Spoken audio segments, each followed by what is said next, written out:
Hi everyone, in this video we are going to rename and create some data stores. There's a number of different ways we can navigate to do that. I'm going to follow what is in the lab book. Select on storage and expand out the data center object and we will see all of the current data stores. We're going to rename these two local data stores that have default names on them that were created with ESXi. If you need to find out what host this is connected to, you select the data store, click on configure, select connectivity and multipathing, and we can see that this data store is connected to ESXi1, which means that I want to right click on this. I will rename, and we're going to call this local 1-01, local 01-1. And then we'll do the same thing to this guy while we're here.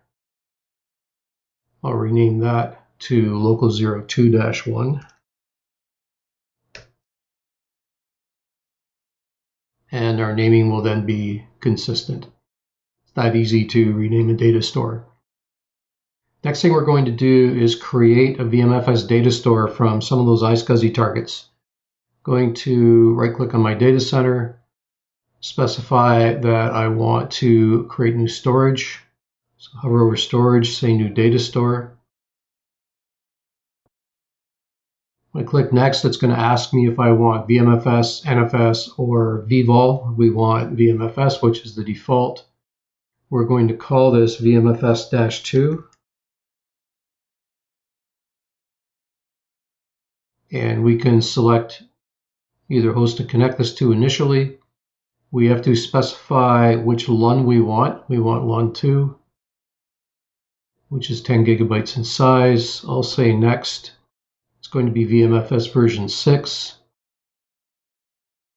And we can specify how much of the capacity on the LUN that we want to consume. Normally we do all of it, but according to the lab, so we can show you how to expand later, I'm going to dial this back to about 70%. And finish, and that will create the new data store for us. That's now finished and we can see that here. I'll select that and pick on summary, and we can see that it is a little under 7 gigabytes in size due to overhead and used as 1.4. Going to quickly create another data store that's going to consume all of the available space. Same sort of process. It's going to be VMFS. The name is going to be VMFS-3. I'll also just for now attach that to host 1.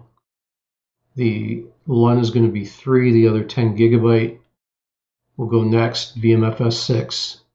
And we're going to take the default here that will consume the entire LUN, finish, and we now will have two new data stores, VMFS2 and VMFS3. That's it for creating data stores. Hopefully this has been helpful for you, and we'll see you next time.